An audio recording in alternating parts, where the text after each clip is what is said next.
idol. So ngayon pupunta po tayo sa DCC. Ito po yung pinaka South Mall ng, or hindi naman South Mall, SM po, pinaka SM ng Dubai actually na mall.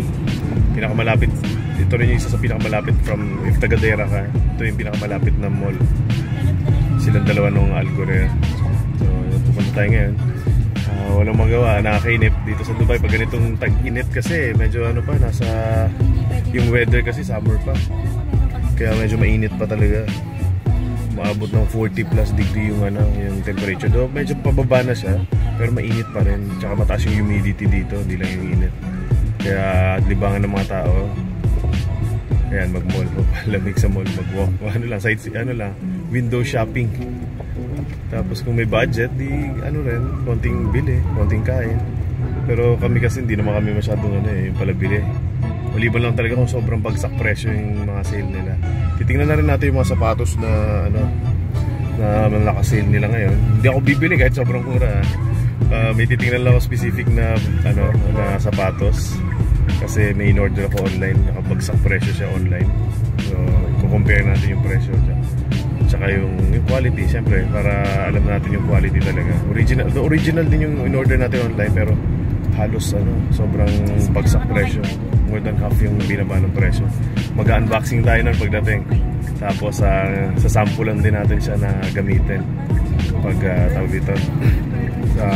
Mag-workout tayo same day. I-unbox natin siya doon na rin sa gym para on the spot gagamitin natin.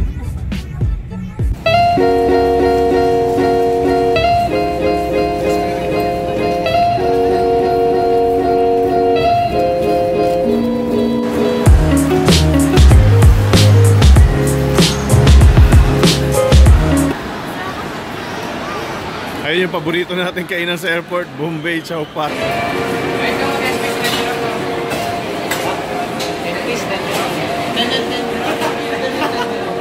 Mga idol.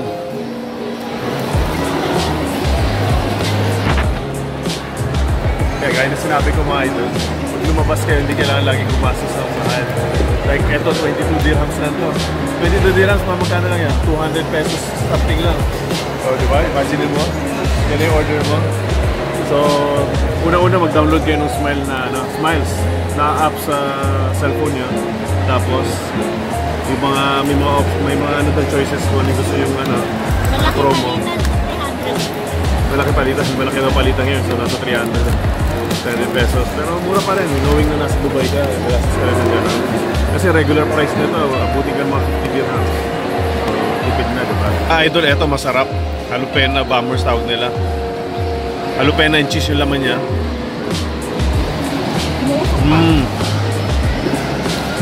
Medyo maanghang lang. Ano? Partner tayo, B, ha?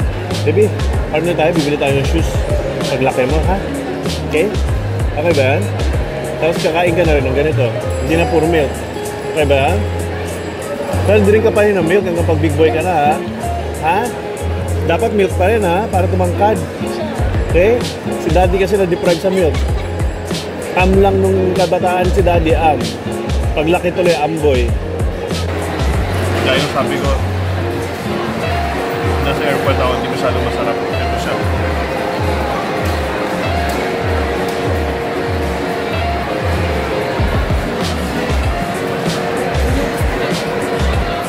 Hindi siya masyadong masarap mga ito. Dig this place, body all around, all over the place. Feel the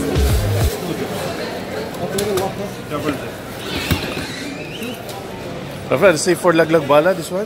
Yeah, single zipper easily open and laglag bala problem. Yeah, so double up is better? Double zipper is the 30 recommended quality, no laglag bala. Dalwal strong one. 2 zips, madam, nobody can open. And not only this one, strong like 5 years international. How much? How much this one? 259. 259 na? Yeah, wait. Nag-open na yung Jollibee sa DCC guys. Pasyalan nyo.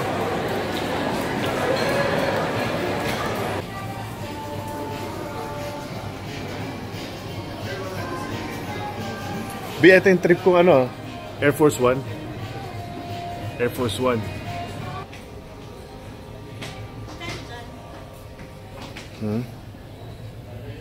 Ito. Nasa 500 something yung mga tsugi nila eh.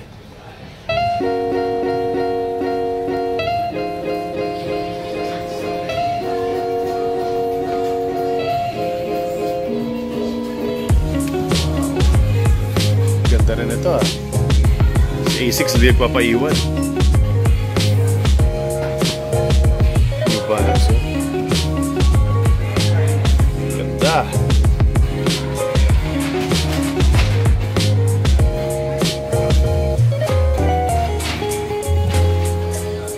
Maganda sa short.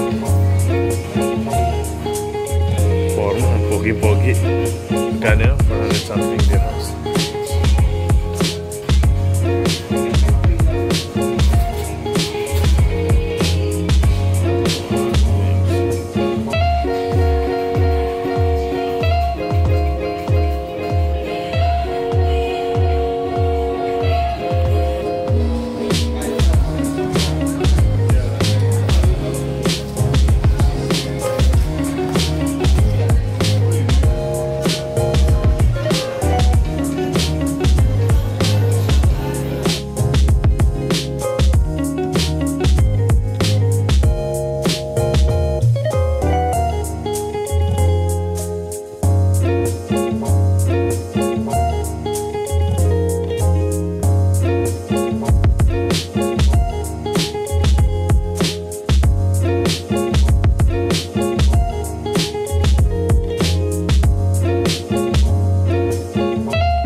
Ayun.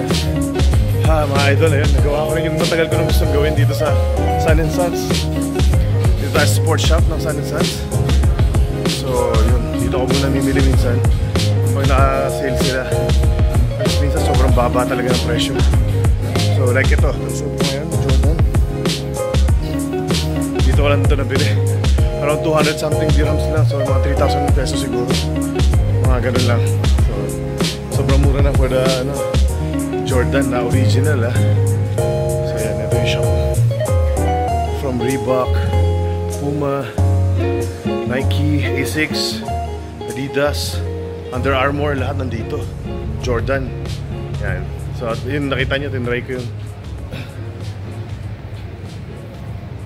Makapag-dribbling and shooting dyan sa basketball court nila, indoor. Not bad.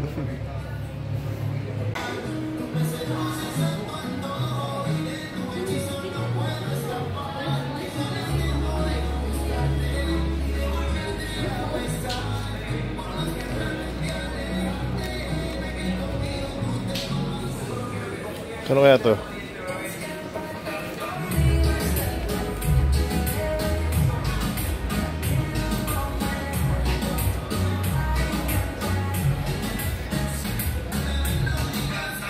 Ganda ng shorts nila, oh. Check natin yung price. 245.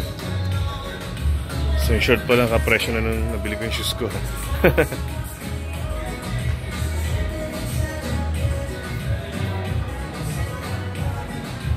Yung mga Jordans nila.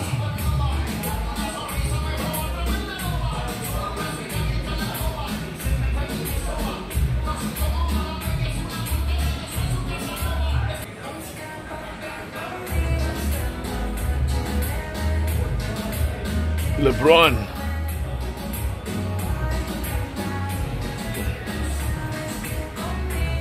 Ito yung bagong KD eh. Actually hindi ako fan masyado nung itong KD na to, ah. Mas gusto ko yung last niya ba before yan. Pero si Under Armour, ganda. Ganda ng mga shoes ni Under Armour.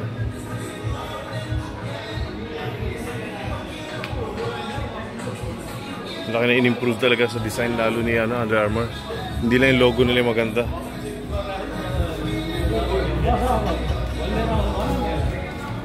Oh, and it's cool.